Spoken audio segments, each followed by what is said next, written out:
My name is Bryce Thomason. I'm the executive director here at UUCA. I use he, him pronouns. And I have loved jazz for over 35 years now, since I played first trumpet in my high school jazz band. Now, I'm not the best trumpet player, really not by a long shot. But you know what I remember most? It's not the solos or the applause. It's that moment right before the performance, Penelope. It's when the drummer's sticks would count out that count in 1, 2, 3, 4, and a 1, 2, 3, 4, and we would leap into something that was unrehearsed, something alive, something that could surprise us at any moment. Now, we practiced, of course, but once the music started, you have to understand anything could happen. You had to trust the person next to you. You had to trust the rhythm. You had to trust that even if you missed a note, that someone else would be there to catch the groove and carry it forward. This trust in the rhythm, that is what hooked me. That is what made it feel sacred, not the perfection. You have to understand that. It's not the perfection, it's the trust. Years later, I remember walking into a small, dimly lit club in Los Angeles, just off Sunset Boulevard, and hearing Stanley Jordan perform live. Now, if you've never heard him play, he uses this two-handed tapping technique on the guitar that creates this layered melodic music. It's music that's magical and seems to just bloom out of nowhere, almost impossibly. It was raw, it was alive, it was honest, and I remember thinking, that's church. That is spirit. That is the truth, because you know why? It reached something in me that words hadn't been able to do. Before I even knew what jazz was, I knew what it did. And that night, hearing Stanley Jordan pour out something sacred, I barely knew the names Ellington, Coltrane, Williams, but I felt the legacy. So before we go any further, let's honor the roots of this music, this tradition that we're borrowing from today. Jazz, it was born from the Black experience in America. It emerged through spirituals, the blues, and the call and response traditions of enslaved people. It combines pain and praise. It's creating music that's rooted in resilience. And unfortunately, through the years, jazz has been co-opted, commodified, and whitewashed. So as a white man using this metaphor in a sacred space today, I want to acknowledge the history. And my intention is not to center or focus on my discomfort or yours, but it's to honor the truth that jazz is a gift that was never meant to be taken, yet it has the power to teach all of us if we'll approach it with humility, reverence, and gratitude. But to truly learn from jazz, we have to listen deeply, and we have to be open to being changed. Duke Ellington, he composed entire sacred services. They were jazz liturgies that lifted the holiness of improvisation. And John Coltrane's A Love Supreme was not just an album, it was, in his words, the spiritual expression of what I am, my faith, my knowledge, and my being. And Mary Lou Williams, who moved fluidly between nightclubs and cathedrals, said that jazz is the only pure art form to come out of America, and it is my belief that it is music that can heal the soul.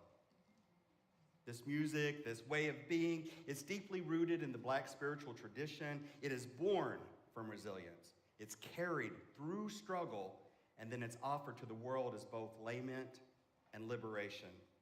So when we embrace the improvisation, when we embrace that as a sacred practice, we step into that lineage with reverence. And friends, like jazz, we are stepping into a season that asks us to be both prepared and open, rooted but ready to move. It's a season of sacred improvisation, a season that will bring uncertainties and challenges, but also opportunities for growth and for transformation. And jazz, it's not just in the notes, it's in the conversation. Isn't that right, Penelope? It's in the conversation. And so, from time to time, there's a collaboration. Jazz, it's a risk, it's a prayer, and in many ways, it's the perfect metaphor for where we are as a congregation right now. Each of us, we're a beautiful note in this beautiful composition. Your presence, your voice, your trust, they all contribute to the harmony of this spiritual journey. But in jazz, the soloist may step out. But when that happens, the music doesn't stop. The rest of the band, it has to listen harder. It has to lean in deeper, and it has to hold the groove. In a few weeks, Reverend Taryn will step off the band season for a season of sabbatical, a solo all of its own, a time for her to reflect, to replenish, and to return to us with renewed insight. And while she's on that journey, the music here, it continues. We'll welcome new voices to the ensemble. Reverend Ian Hill, with his deep pastoral heart, his prophetic clarity, his fresh perspectives that are shaped by lived experience, will join us just next Sunday. And in September, Reverend Jake Morrill will step in as our sabbatical minister, offering seasoned leadership, insights into organizational behaviors and systems, and a steady presence that will guide us in the coming months. And what I want us to realize this morning is that these are not disruptions, they're improvisations. Friends, our job when this happens is not to simply watch it like it's a performance, it's to join the band. We have to play our part. Jazz, like a spiritual community, it only works if we listen, if we show up not just with talent, but with trust. And that's what gives our community its power. It's what gives it its pulse. It's not the flawless notes, it is the shared rhythms and the mutual care. Because this isn't about showing up only when the melody is familiar. No, it's about having the courage to stay with it when the rhythm changes. That's when we improvise. And improvisation, it's not chaos, it's not unplanned. Do you think that they got up here today and didn't plan that? But they stepped off. They did their own things. They improvised. And in jazz, you don't just play your part, because improvisation, it's a discipline. You practice so that when the moment comes, you can respond with heart. You respond to the parts around you. You leave space. You take risks, and you know that the beauty is in that conversation. And friends, that's what community is. It is simply a sacred conversation. It is a living, breathing, truth-seeking act of improvisation. Each one of you, with your unique experiences and your perspectives, you contribute to the conversation. And now, more than ever, you're being asked to trust the groove. We've had some practice. I remember early 2020 so vividly. At that time, I was serving as your finance trustee. A few months earlier, I'd been to John and Kay Johnson's house. Do you remember this, John? And you pulled me aside, and you had shared with me that the nominating committee wanted me to serve as the next president-elect of our congregation. And I said yes. And a plan, it was put in motion. We've been doing this for, 140 years, this congregation. So there was a plan, and then everything seemed on track, and March happened, March of 2020. The world, it shifted overnight, the pandemic hit, and suddenly the score, it blew away like sheet music in the wind. And what we needed next was not me as your president. We needed a new improvisation. Reverend Taryn asked me to come on staff and help navigate the unknown. So I stepped in, not with answers, but with a willingness to find a new groove. So together we moved worship online, we built virtual spaces of care, we learned new rhythms in real time, and while we didn't get every note right, we kept playing. And through that disruption, something holy happened. We didn't just adapt, we innovated. We stayed in the pocket. Even in loss and uncertainty, we raised $4.2 million, and we built this campus, our next great movement. You see, that's what jazz teaches us, that the soul, it doesn't emerge from the flawless execution. It comes alive when we listen deeply, when we respond bravely, and we make something beautiful like this together. And as I look ahead to this program year, I don't see a script. I see a chart. Not a rigid plan, but a shared structure, a key signature that sets the mood, a rhythm section that keeps us grounded. And I see you, each of you, as essential voices in this music that we're creating together. Now hear me. Hear me. This isn't a season to wait passively for someone else to set the tune. It's a season for you to bring your instrument, for you to tune your spirit and play like it matters, because I swear to you it does. Your participation is crucial to the success of our journey. And so next week at In Gathering, we'll begin a new series, Preparing the Way. And it's no accident that this sermon today is meant to tee it up for Reverend Taryn, Reverend Ian, and Reverend Jake this fall. Before we embark on a pilgrimage, we tune our hearts. We listen to each other. We practice showing up. We've done it before.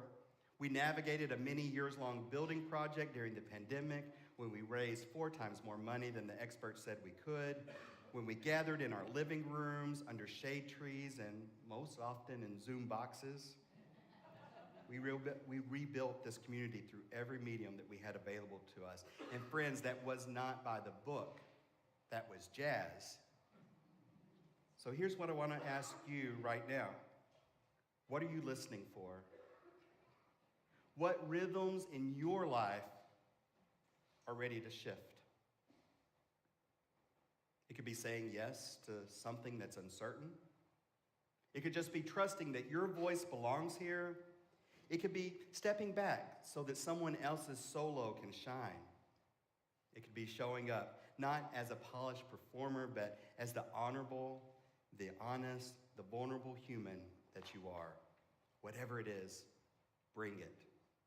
Bring your rhythm, bring your truth, bring your willingness to be a part of something so much bigger. Because the beauty of jazz isn't in any one note, it's in the cacophony that we create together through trust and vulnerability. If you'll indulge me just a few more moments, I'd like to tell you a story this morning that demonstrates trust and vulnerability. Can I take just a few more minutes of your time?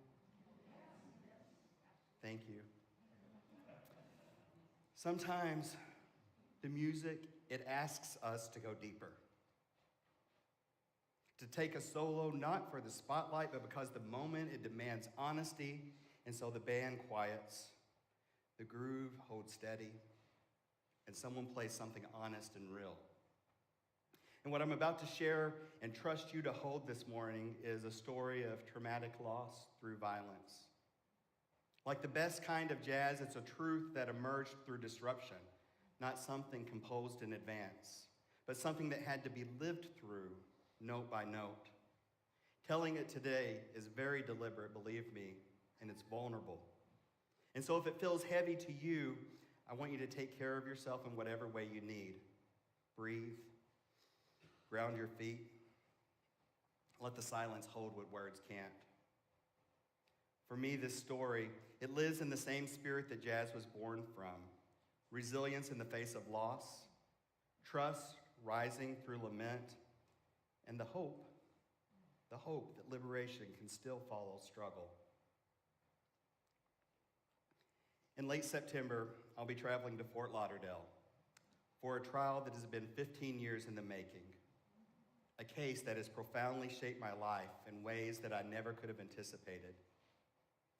Back in 2010, I was living in Fort Lauderdale. My best friend, Shannon, whom many of you know and love, we had relocated our business there from Los Angeles. We had made a home. Our community, it was thriving, and believe me, we were making plans. In fact, I was just a week away from closing on my dream home in the Victoria Park neighborhood. You see, I thought that the music, I thought it had been written. I thought all I had to keep doing was following the score. But then came a phone call. A home invasion. Shannon's partner, Chad, had been murdered. Shannon and I, we were out of state in Sunset Hills, Missouri on business when it happened. And you see, Shannon had just spoken to Chad moments before. And then came a missed return call, a gut punch, a silence that didn't make sense. It felt like the kind of thing that only happens in the movies. We were stunned. We were disoriented, and we moved through those first hours like ghosts. My partner at the time, Corey, he hadn't joined me on the trip to Missouri and was at our home just a mile away from where Shannon and Chad lived.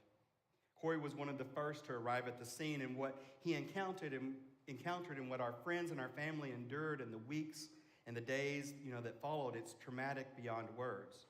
And the details, they're too painful and complex to fully share this morning. But I will tell you this, in a moment that we needed compassion, we were met with prejudice.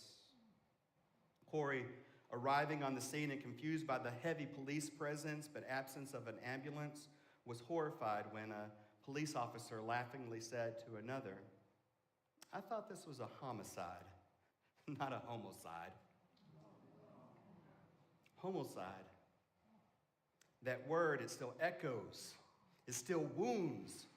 When we needed care and dignity, we were reminded just how easily queer lives can be dismissed, even in death. Moments like that, they rewrite your life story.